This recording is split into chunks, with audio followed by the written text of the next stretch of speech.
बिस्मिल्लाहिर्रहमानिर्रहीम अस्सलामु अलैकुम वरहमतुल्लाहि वबरकातुह।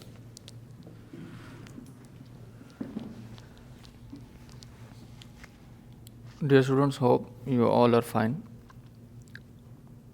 Today, inshallah, we will discuss the MCQs and initial 6 short questions of the chapter number 1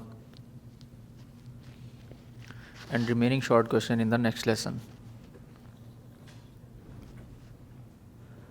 So let's come towards the book and have full attention on your MCQ statement. Here is the first MCQs is the number of base units in system international are. How many number of base units? Yes, exactly. 7 base units. 7 base quantities हमने पढ़ी थी और उन्हीं के 7 base units भी initially हमने discuss किए थे. Second numerical is which one of the following unit is not a derived unit? ऐसा कौन सा यूनिट है इनमें से डियर स्टूडेंट्स जो कि derived unit नहीं है? Not a derived unit. Pascal, Newton, what जो है ये तकरीबन सारे ही ड्राइव यूनिट हैं और केजी हमारे पास बेस क्वांटिटी का बेस यूनिट है. सो हम ये कहेंगे कि this is not a kilogram is not a derived unit. तो B option is correct. Third MCQs है amount of a substance in terms of numbers is measured in. ये आपके पास स्टूडेंट एक डेफिनेशन भी है और एक एमसीक्यूज़ भी है और इसका करेक्ट आंसर जो अमाउंट ऑफ सब्सटेंस को मेजर करने के लिए यूज़ किया जाता है यूनिट वो है mole. Fourth MCQs is an interval of 200 microsecond is equivalent to. किसके इक्वल है स्टूडेंट? अगर हम बात करें अपने 200 माइक्रोसेकंड की तो माइक्रो का जो प्रीफिक्स वर्ड है इसकी वैल्यू स्टूडेंट हमारे पास होती है 10⁻⁻⁶. लेकिन अगर हम ये वाले जो 2 ज़ीरोज़ हैं इनको साइंटिफिक नोटेशन में कन्वर्ट करें so we can able to write it as 2 × 10⁻² +2 के साथ, और साथ ही माइक्रो का जो हमारे पास प्रीफिक्स था या उसकी साइंटिफिक नोटेशन में वैल्यू थी वो थी 10⁻⁻⁶. तो स्टूडेंट 10 में 2 डिजिट्स आ रहे हैं +2 एंड -6. तो हम जब 2 में से 6 को निकाल देंगे तो बचते हैं 4. So this is 2 × 10⁻⁻⁴ second. This is a correct answer. The fifth MCQs of this chapter is which one of the following is the smallest quantity? So first of all we have to make sure the which one is the smallest unit used in these answers. So nanogram is most smallest unit as compared to others. So this is the correct answer, 5000 nanogram. Part number 6. Which instrument is most suitable to measure the internal diameter of a test tube? Student ज़रा सोचें ऐसा कोई instrument जिसके 2 तरह के हमने jaws पढ़े. एक वो जॉ जो इंटरनल डायमीटर को फाइंड आउट करता और एक वो जो एक्सटर्नल को फाइंड आउट करता. तो कोई ऐसा इंस्ट्रूमेंट आप सोच लें जिसमें 2 जॉज हमारे पास आते हैं डबल साइड पे, इंटरनल के लिए भी और एक्सटर्नल के लिए भी. तो वो स्टूडेंट हमारे पास क्या आंसर होगा? Yes, vernier caliper. So vernier caliper is correct answer. This seventh MCQs is a student claimed the diameter of a wire as 1.032 centimetre using vernier caliper. Up to what extent do you agree with it? कहते हैं कि आप किन किन values तक आप इससे जो है वो इत्तेफाक करेंगे कि कंफर्म वैल्यू जो है वो कहाँ तक हो सकती है. स्टूडेंट आंसर के अंदर 1.032 मोस्टली हमारे पास डेसिमल के बाद 5 सिग्निफिकेंट डिजिट्स होते हैं, बट स्टार्टिंग 2 और 3 digits are very important for its calculation, क्योंकि अक्सर स्टार्ट वाले जो 2 डिजिट हैं वो चेंज नहीं होते, इनके बाद वाले नंबर बार बार चेंज हो सकते हैं, उनमें डिफरेंस ज़्यादा आ सकता है। तो हम यहाँ पर इत्तेफाक करेंगे इसके सी ऑप्शन से 1.03 सेंटीमीटर कि हमेशा 1.03 रहेगा, लेकिन साथ आगे वाले नंबर 2 की जगह पर कभी 4 आ सकता है, कभी 45 आ सकता है, कभी 25 आ सकता है, तो वो वैल्यू चेंज हो सकती है। Part number 8 is a measuring cylinder is used to measure. हम मेजरिंग सिलेंडर क्यों यूज़ करते हैं स्टूडेंट? 2 चीज़ों के लिए हम यूज़ करते थे। सबसे पहले नंबर पे तो हम वॉल्यूम फाइंड आउट करते हैं, इतना हमें कंफर्म है, ऐसे ही वॉल्यूम किस किस चीज़ का फाइंड आउट करते थे, चलें ये भी बता दें। अच्छा जी, वॉल्यूम बेटे हम लोग फाइंड आउट करते थे पाउडर्ड सब्सटेंस का, लिक्विड मटेरियल का और इर्रेगुलर शेप्ड ऑब्जेक्ट का। तो हमारे पास इसके अंदर एक आंसर तो इसका करेक्ट ये है कि वॉल्यूम का हम लोग जो है किसी भी ऑब्जेक्ट का वॉल्यूम फाइंड करने के लिए मेजरिंग सिलेंडर यूज़ करते हैं, लेकिन ये भी याद रखिएगा कि वॉल्यूम किन किन चीज़ों का फाइंड आउट कर सकते हैं मेजरिंग सिलेंडर से related. 9th option and MCQs is a student noted the thickness of a glass sheet using a screw gauge on the main scale. Okay, it reads 3 divisions while 8th division on the circular scale is coincide with the index line. Its thickness is.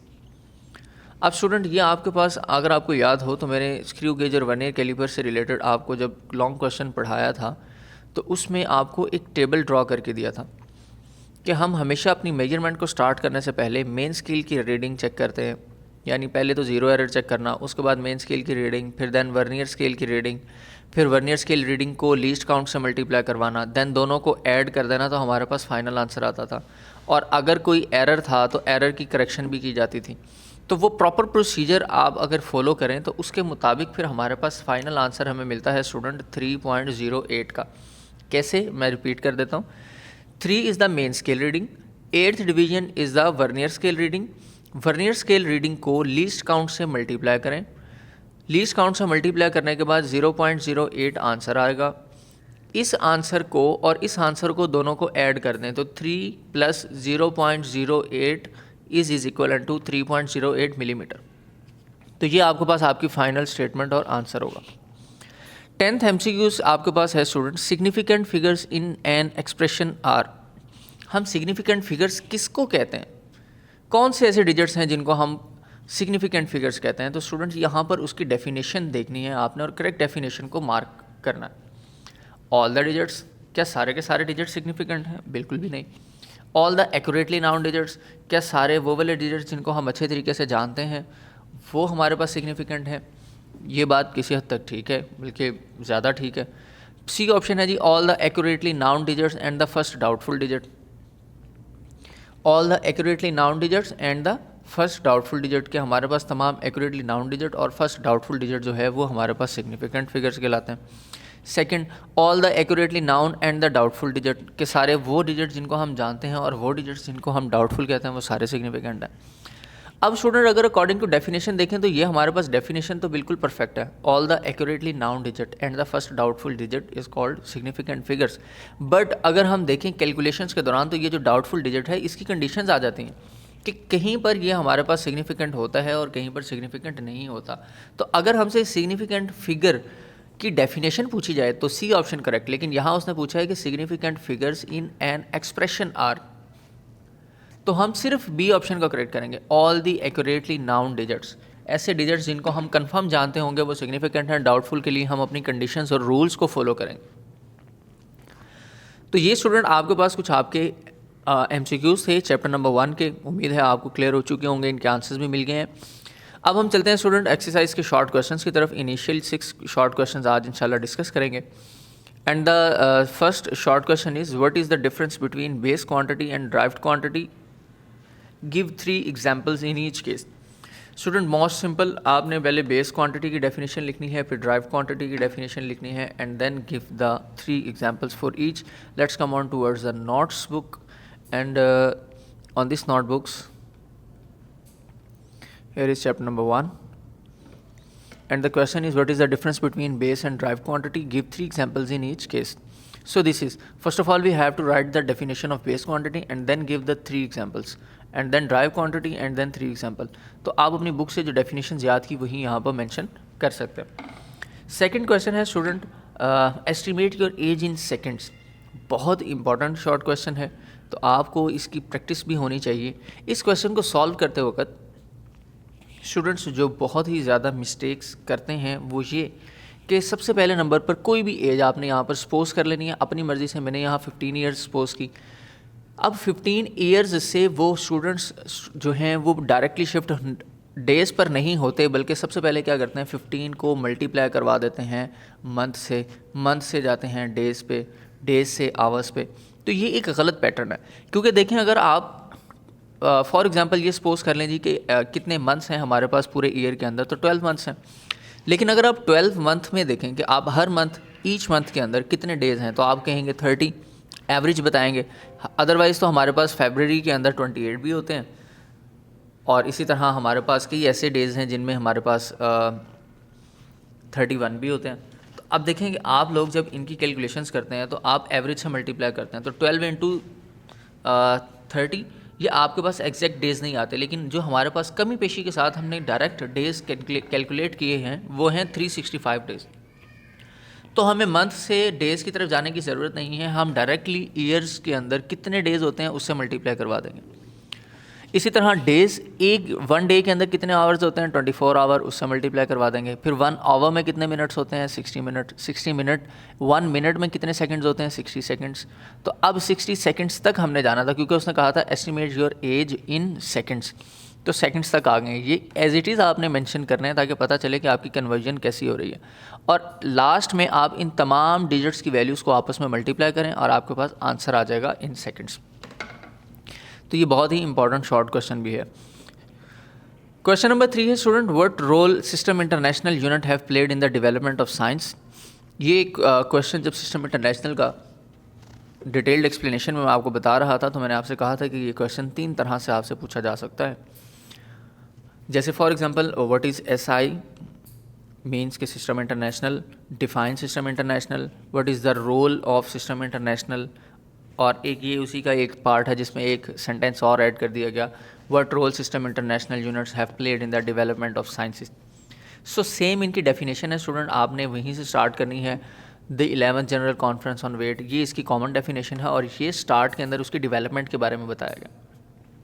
अगर वो development का पूछे तो हम ये भी बता देंगे कि इन the development of science and technology the need of commonly acceptable units was seriously felt all over the world, particularly to exchange the scientific and technical information. ये बहुत ज़्यादा ज़रूरी था कि हम कोई ऐसा स्टैंडर्ड यूनिट मेंटेन करते जो कि हर एक के लिए एक्सेप्टेबल होता, और इसके अंदर हम जब चीज़ों को एक्सचेंज करते तो हमारी वैल्यूज़ में और हमारे टेक्निकल इश्यूज़ के अंदर किसी किस्म का कोई प्रॉब्लम क्रिएट ना होता. हम सारे के सारे एक ही चीज़ पर स्टैंड कर पाते, एक ही स्टैंडर्ड यूनिट पर स्टैंड कर पाते. तो इसके बाद आपने डेफिनेशन मेंशन कर देनी है. Now let's see what is mean by the vernier constant. Student ये हमारे पास 2 क्वेश्चंस पूछे जाते हैं, या कहा जाएगा least count of vernier caliper, या कहा जाएगा कि वर्नियर कांस्टेंट बता दें, and both have the same answer. So least count of vernier caliper is also called as vernier constant. Clear? ये हम बता देंगे कि वर्नियर कांस्टेंट किसे कहते हैं, वर्नियर कैलिपर के लीस्ट काउंट को ही वर्नियर कांस्टेंट कहते हैं, और फिर उसकी डेफिनेशन, फार्मूला और लीस्ट काउंट बताएंगे. क्वेश्चन नंबर 5 है student, what do you understand by the zero error of a measuring instrument. Student हमने ये कहा था कि कोई भी इंस्ट्रूमेंट हो, वर्नियर कैलिपर या स्क्रू गेज, इन दोनों के अंदर अगर आपके zeros of both scales, if they both are coincide with each other, then it's means that there is no error. तो यानी कि अगर उनके ज़ीरोज़ जो हैं वो आपस में क्लोज होने के बाद जो है वो कोइंसाइड करते हैं, तो इसका मतलब कोई प्रॉब्लम ही नहीं है, उसके अंदर कोई इशू नहीं है. लेकिन अगर वो आपस में कोइंसाइड नहीं करते तो फिर हमारे पास 2 कैटेगरीज के एरर होते हैं, या पॉजिटिव एरर होगा या नेगेटिव जीरो एरर होगा. So here is in vernier caliper, If the zero of main scale does not coincide with the zero of vernier scale, then the zero error is called zero error or zero error. And the last question for today's lesson is, why is the use of zero error necessary in measuring an instrument?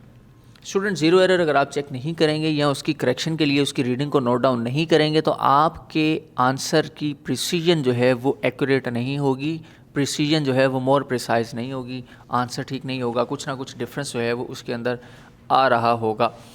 So that's why zero error is necessary in measuring the instrument to obtain extremely correct value by applying zero correction. अगर कोई fault आ रहा हो, कोई problem आ रहा हो तो हम उसको किसी न किसी तरह एडजस्ट कर लें. So students, these are some short questions of the chapter number 1. Hope you will understand it. अगर किसी किस्म का स्टूडेंट इससे रिलेटेड भी कोई आपको इशू हो, कोई क्वेश्चन हो, जो मे आस्क. नेक्स्ट लेक्चर तक के लिए बेटे इजाज़त दीजिए. इंशाल्लाह नेक्स्ट लेक्चर में अपने बाकी रिमेनिंग शॉर्ट क्वेश्चंस के साथ मुलाकात होगी. अल्लाह हाफ़िज़.